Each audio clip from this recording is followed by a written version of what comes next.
All right, guys, this is Tommy, and here I am. I said I was going to start building again. I said I was going to start coming back, and here I am. I dropped a little video back in September, first one after 4 years, and I said I was coming back, and I just did another video in November, and that was 4 months ago. So some of you have probably been saying, "Oh, the old guy's full of crap. He's not really coming back." Yada yada. But no, I've got to the point now that I've got the time to build, and I've got the time to make videos and get that back out there. And once again, be back in the hobby. I'm back in the hobby, and now I would like to once again be part of the um, YouTube modeling community, because, like I've said in the far past, there's not a lot of me around here where I am. Scale modeling, I mean, there's a few modeling clubs around here, some IPMS stuff, but, you know, um, time I could go to a meeting, once a week or however many, that's time I could spend at the bench, or making a video. And honestly, my taste and my, I don't know, my style of modeling really doesn't go with most of those guys. A little too uptight for me. Um, but of course, the biggest question since I've dropped those couple of videos, that I've had some people ask me is, of course, the big, where did you go? What are you going to do now? And what are you going to do down the road? Okay. Um, and as guys that I knew before and subscribers before, um, the last video I made was, I believe, maybe the first week of 2016. And hell, I could make an hour-long video just on that, but just there's no reason to get into it. But let's just put it that way, that I just hit a part of my life where um, life was not what I wanted it to be, and in every aspect of it, work, marriage, uh, and just me. I just I got to a point where I didn't like who I was, and I didn't like where I was, and it was just time to make a change.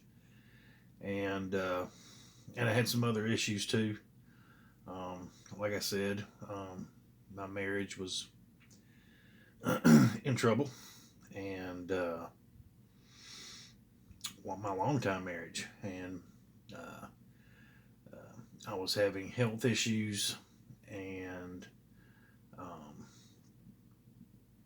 I was um, and work was killing me.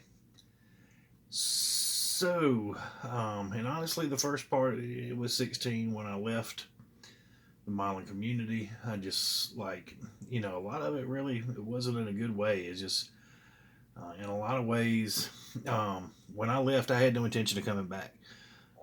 I guess in the skewed way I was looking at things then, in just the bad state of mind I was in, I actually blamed the hobby for a lot of it. Just um, before you look at yourself, you point at a lot of things, and so I gave away most of my built models, kept a few, gave most of them away. Um, some of them went to the heap just because they weren't that great anyway. But the ones I was more proud of, most of them, a few different people took ones they liked. So that was good. But honestly, I was planning, I had intended that time to pack everything up and just give it to somebody. But I never did. I packed everything up in boxes, put it away, and So just continued, and in 2016 it was bad. It was the worst part. It was the worst year of my life, to be honest with you. Um, but toward the end of that year, I'd say about November, um, you know, after a really bad year, I just one day I looked at myself in the mirror and I said, you know what, you can't fix anything until you're the person you want to be first. And so that's what I did. As far as my children were an anchor. Children, my kids, being a dad probably kept me from falling as far into a depression as I did. So that I decided to make a change then, and I did. And first thing I addressed was the health issues, and I lost 85 pounds. I became physically active. I took up the hobbies of weight training, strongman training, and you know what? As soon as I got back into physical shape, it's just amazing how those health issues. And when I say I'm talking serious health issues, I'm talking, um, mainly diabetes, and it was just gone. I mean, it was reversed, um, and other issues I had, just you know, um, just lab work stuff that was not good. Um, it righted itself, and then I fixed other situations, and by the end of 2017, life was different, and my marriage is at a place right now that's fantastic. It's probably never been better. We've now been, as of this past October, married 21 years, and so yeah, and like I said, the first year or so, um, 2017, my attention was on me. Like I said, I really wasn't even thinking about the hobby. Just didn't even have intention of going back into it. But as everything else, righted itself, we moved to a new house. A new old house, a new house that's not new, um, and that's a lot of projects within itself right there. But anyway, um, so yeah, I guess around toward the end of 2018, I started popping in and watching some of you guys' videos again, and I really wasn't commenting on them, just watching them, and you know, kind of started feeling the itch a little bit, and then one day I commented on one of Greg's videos. Greg, and when I say Greg, I mean Steve the Fish, and he instantly, popped back like, "Hey, man, where have you been?" And he's like, "Glad to hear from you." And so after that, I started commenting on some more videos and everything, and the more I watched, the more I got the itch. And but like I said, last year with this house, we moved into a house. This house was built in 1963. It's a fantastic house. We love it. 1963, but the former resident here passed away at the age of 94 years old, and he's the one who built the house in 1963. So it's a great house. We love it, but a lot of projects. So that consumed a lot of last year, and it's still going to consume some of my time. But yeah, and by the end of this past fall, by August and September, I was just gnawing at the bit. So during the fall, I brought everything, got everything back to storage, got me a work area. If you guys some of you probably remember this from the surface of this desk. So the same old desk. The one good thing with this, I still don't have a man cave. I still got two kids at home, and yeah, that tells you. I left 4 years ago. when I left doing videos, I had two in high school and one in middle school, and I now have one in the United States Navy. It's 4 years later. one in the United States Navy, one in college, and one in high school. Has a couple of years left. And but my daughter that's in college, she is going to. We live in a university town, and she's going to school right here, and so she's still with us. So I don't have a spare room for a man cave yet, but a little bit better off than that. Last house we lived in was a much smaller house, and my desk was right in the living room, the main living area of the house. But so this time I am in a den where I can, occasionally close doors and have a lot more privacy. But guys, I'm back and I'm building consistently and as much as I can, still have limited, I still work. I don't work like I did before. That was one of my changes. I work a 40-hour week and unless it's a rare case, not a minute more. I'm not living, I don't live to work anymore. I work to live. And I'm in the same type of work, but what I'm doing now is a lot less stressful than what I was doing before. I'm 51 years old, and I have gotten now where I have a virtually stress-free life, and I don't plan to go back. I don't miss stress. And because I'm telling you guys, it'll kill you. It almost did me. So anyway, that's where I've been. Now I'm back. The one thing that's bad is the technology. This is coming from my phone. Guys may get this raw in one cut. I may just have to go directly on YouTube. I'm not a tech guy. So they changed everything in the 4 years. I used to just edit all my videos right there on YouTube. And of course they have to change. They have to, they give people jobs and pay them. So they have to change stuff to validate that person having a job. So YouTube changed what was really good already, and I can't as of yet I can't figure out how to edit a video using YouTube. So I'm gonna have to use other sources. So you may get this just raw and uncut, and it may be edited. I don't know, and we'll see after I make this video by the time you guys watch it. So yeah, but I still plan on doing. I'd like to do at least one video a week. I like making videos. I like making videos. Like making hobbies. I mean, like I said, this is my modeling club, YouTube, and you guys. So, and a lot of you guys. I mean, I watch a lot of you guys' video. A lot of times I do not comment. I'll try to comment more. But so anyway, let's move on. This is going to be a long video anyway, just because I haven't done one so long.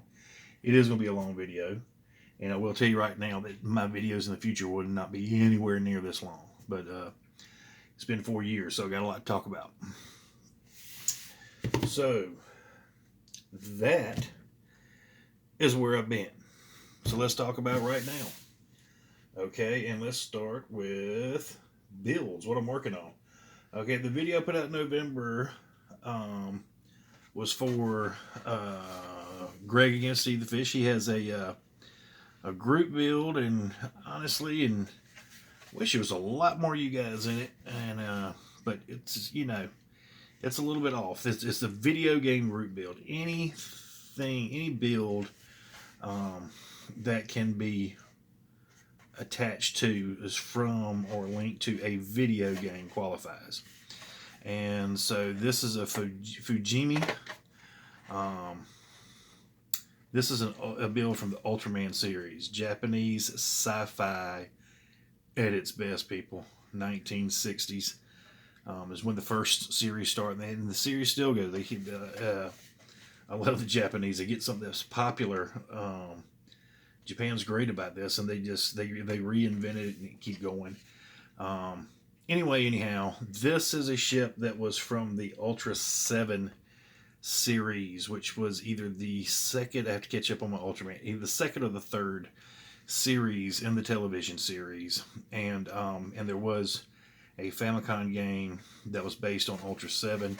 This was one of the ships from the MAT. And if you guys watch Ultraman, you know that MAT stands for Monster Attack Team. How cool is that? But this is my build for the game, and this is the UH3 Ultra Hawk 3. So where we are, this is a Fujimi kit. This is the first Fujimi kit I've built, and I've built Bandai. I've built as far as other sci-fi kits, I've built militarily. I've built Hasegawa, but I built Bandai, which are fantastic, and I've built a fine molds kit. This is a Fujimi. It's a good kit, but it's not a Bandai. There's a few little seam issues, but I mean, they're underneath. It's not going to be a big issue. But anyway, this is where I am with the build. That's the bulk of the build. But it's a good model. I'm not going to say anything bad about Fujimi. I mean, it's definitely compared to a lot of model companies out there. It was an easy build. I mean, this is about 10 parts that went into this. So this is the main bulk of the craft. And then these are the accompanying accoutrements that will be added to it. Once I'm gonna apply a coat of primer. I'm gonna prime the main body. I'm gonna prime the parts, and then paint and put on the decals. And the decals, I'm gonna say this on the video. I've communicated with him. Back to Greg, Steve the Fish again. As any of you guys know that watch his channel, and if you don't watch his channel, you need to. He's a super friendly, super great guy. I can't say enough about it, man, because he went out of his way. Let me back up. This kit, and it was the only kit that we had. Some flooding issues not too far back in our basement, and some water, and only one kit out of all the ones that were packed up got wet, and it was this one. And the only thing that I lost were the decals. Well, Fujimi it's not like Bandai. They're not as international of a company. Bandai's a Japanese company, but you know, they're a much larger, widely distributed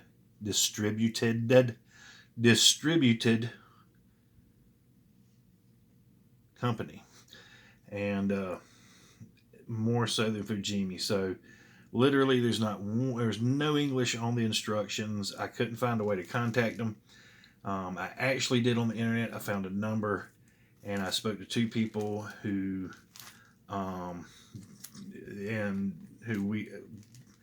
it was comical. We all ended up laughing, but we couldn't understand each other enough.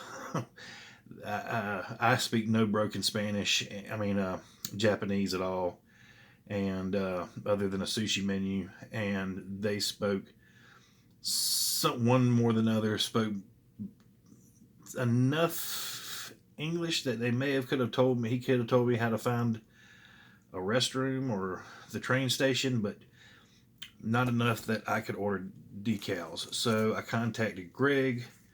Greg said no problem. I'll find out. He found out.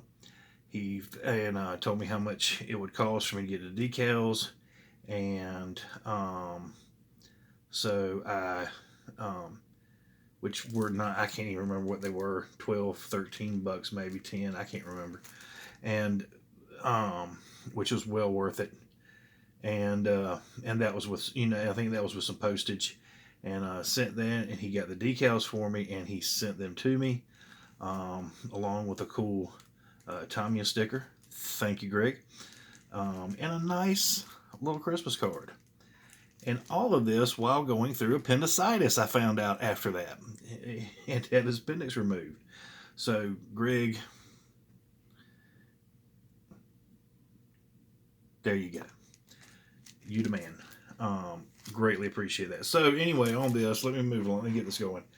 All I have to do on this is prime, paint, decal, no weathering, because if you have ever seen Ultraman in its classic sci-fi greatness, I just love it. I love it as much as I did when I was 4 years old when I first saw it. Um, uh, and if you like Godzilla movies, it's the same. It's just the same genre. It's the same niche. If you dig one, you'll dig the others. Um, but anyway, if you watch those, these things aren't weathered. They look, like flying toys, which is part of the coolness of the effects. And so yeah, that's where I am with that. Bada bing, bada bam, bada boom. Now, one thing I've been doing, nope, let's go with my two other builds first. Okay, closest to this is the closest I have to finished. And I won't do too much close-ups on it because I'll do a video on it. But it's a Stug, a German Stug. It is 1/72. I prefer the smaller scale stuff. And it's a dragon kit. And in a lot of ways, it was a little bitch of a kit to start. Excuse me. For anyone who does not appreciate the type of language. Pardon me. But it was just, if you've ever done a dragon kit, they're good kits. For the most part. But the instructions and directions are absolutely horrid. And this was no exception. But anyway, on this one, it was still great.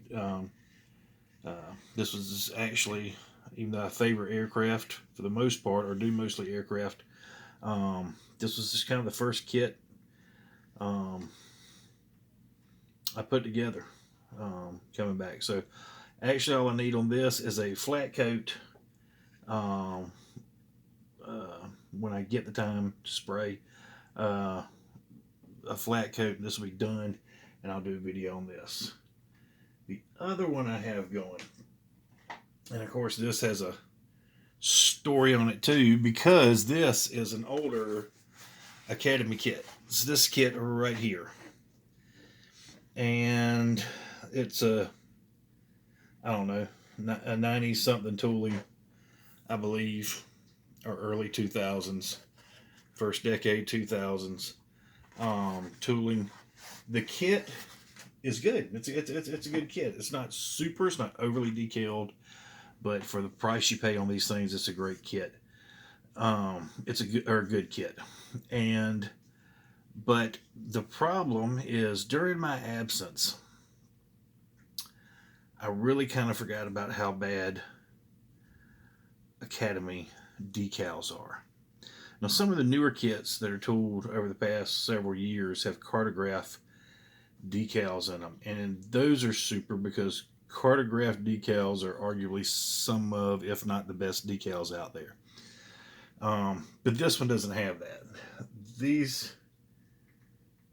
And I remembered they were bad, and even actually because I remembered they were bad, I didn't go with this scheme, this color scheme, just because of this bad boy right here. And of course, this, it's just, and I said, you know what, I don't want to attempt that with an Academy decal.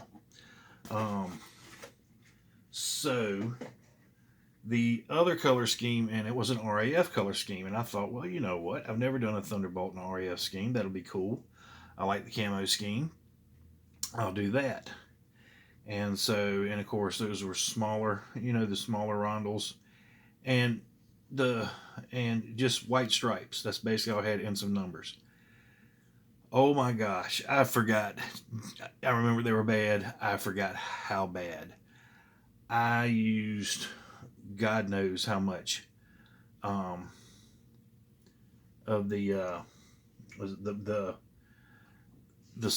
decal solvent, not the center of the solvent, trying to soften those things up, and it was just, they would peel. It was horrible. It was a nightmare. but I'd already done the paint job. So you can go online at various hobby stores, eBay and everything. You can find tons. I mean, probably it's one of those common out there.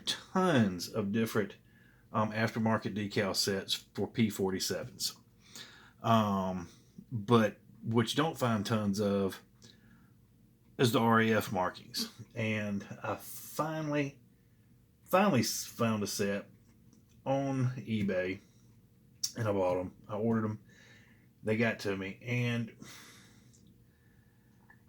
the decals look good. As you said, I haven't put them on yet. The decals look good, but the way it was presented and everything, it was all the marking. It was this. It was this. It was supposed to be in the stripes as well. Um, and of course, it got there, and the decal sheet's about yay big, and I paid way too much for it. And so anyway, that's bet me up a little bit. So, but it's not bad. So where I am with this one, I got to paint in the stripes. Then we'll put the decals on and the various cockpit landing gear, and then we'll get it flat coated, weathered, and then that's where we'll be on that. So that is build. I guess like the third number 3 build I've got going on. Now, one thing, the next thing I've been let's go here. Another thing I worked on, and I did this one day out of sheer boredom. I was to a spot. I didn't have the decals for the Ultraman build. This has actually been done for a while. I just got to put the flat coat on it and make the video. So this was done. I was waiting on the decals for this one and the Ultra. So just one day, I had this kit, which was actually one I was getting ready to do right before I left the hobby. There was a number of, because of when it was in 2016, it was the 100-year anniversary from 14 through 18 of the First World War, and there was a number of group builds going on, and I was going to do this and actually do like my first diorama or vignette or something, because I've never done one. So I got this kit, but then I left the hobby before I got a chance to do it. And I've seen a couple other guys on here do this. The ICM kit, and this is the Austro-Hungarian Infantry. And so like I said, I've really never done figures, and the ones I have done were figures that were already put together. So just one day, just to kill a little time, and I knew I was going to be doing this probably sometime this year anyway, because I want to start, like I said, I've never done figures, and one of the things I want to do now that I'm back in the hobby is, I love, especially World War II era, I love 172nd aircraft. That's my favorite. I like 172nd or 148th scale armor, and that's the majority of what I've done. But I definitely want to. Of course, I'm still going to do that, but I want to do other things as well. A sci-fi for one, and I want to get into figures also. So anyway, I put these together. These things went together really super.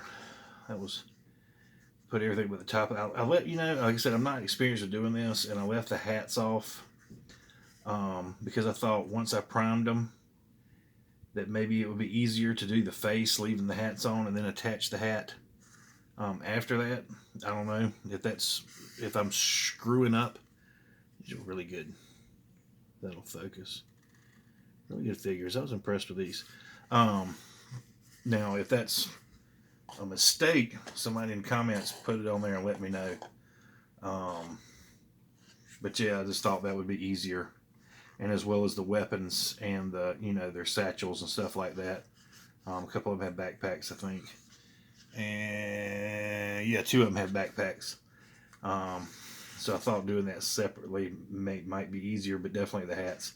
If I'm wrong, some of you figure guys that are, well, all of you are way better than I am. Just drop a comment or send me a message or something and tell me you're screwing up.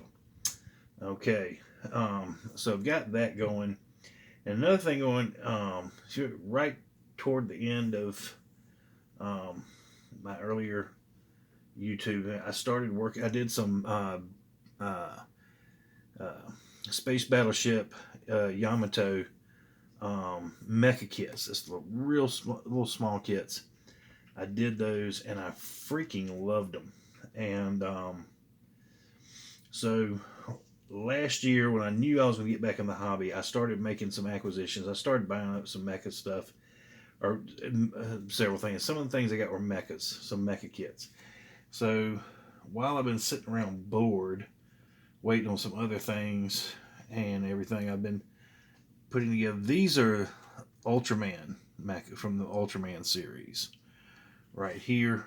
Um, and all these have been built, and all these, it's 4 right there in the series.